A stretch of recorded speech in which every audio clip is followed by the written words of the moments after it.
ඉතින් අද වීඩියෝ එකෙන් අපි බලන්න හදන්නේ ඔයාලගේ ෆෝන් එකට GB 50ක් ෆ්‍රී data අරගන්න කොහොමද කියලා. ඉතින් මේ වෙසක් දවසේ කියලා හැමෝම දන්නවා. ඉතින් මේ වෙසක් දවසේ හැමෝටම ෆ්‍රී data ලබා ගන්න පුළුවන්. ඉතින් ඔයත් ඉක්මනට මේ GB 50 ඔයාගේ ෆෝන් එකට අරගන්න. ඉතින් අපි යමු අද වීඩියෝ එකට. ඉතින් ඔයාලත් ඔයාලගේ WhatsApp එකට මෙන්න මේ වගේ link එකක් ඇවිල්ලා දිනවා. ඔයාලා දැකලා ඇති.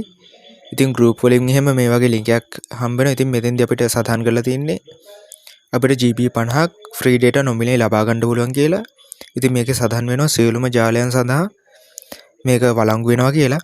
ඉතින් මෙතන link එකක් තියෙනවා. අපි මේ link එකට ගිහිල්ලා බලමු. ඉතින් මේ link එක මම පල්ලෙහා description එකේ දාලා දිනවා. ඉතින් එතනින් ඔයාලට මේ link එක ගන්න පුළුවන්.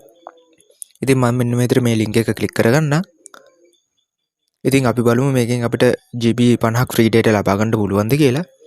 ඉතින් මේ වගේ interface එකක් තමයි අපිට බලා ගන්න පුළුවන්. ඉතින් මෙතෙන්දී අපිට රිවිව් එහෙම කරලා දෙනවා. ඔයාලට බලා ගන්න පුළුවන් මේකෙන් data හම්බ වෙනවා කියලා මෙතනින් දාලා දිනවා කට්ටිය.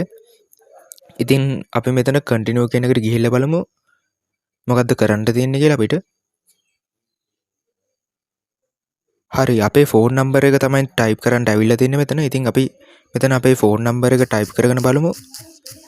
ඉතින් මම මෙන්න මෙතන මගේ dialog mobile number එක type කරගත්තා.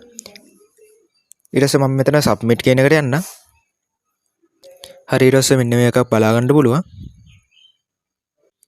හරි ඊට පස්සේ අපිට මෙතනින් කරන්න දෙන්නේ මේ share කියන එකට ගිහිල්ලා මෙන්න මේකේ link එක group 5කට share කරන්න ඕන. ඒ කියන්නේ WhatsApp group 5කට මේකේ link එක ඉස්සරම share කරන්න ඕන.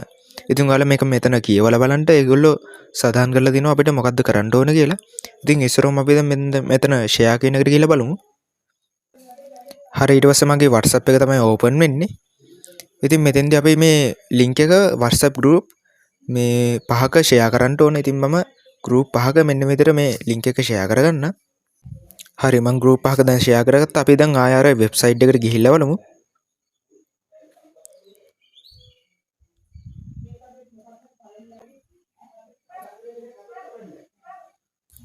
ඉතින් මට නම් මේක දැන් මම try කරා. ඉතින් මට මේක වැඩ කරේ නැහැ. ඉතින් ඔයාලට වැඩ කරා නම් අනිවාර්යයෙන්ම පල්ලෙන් comment එකක් දාන්න.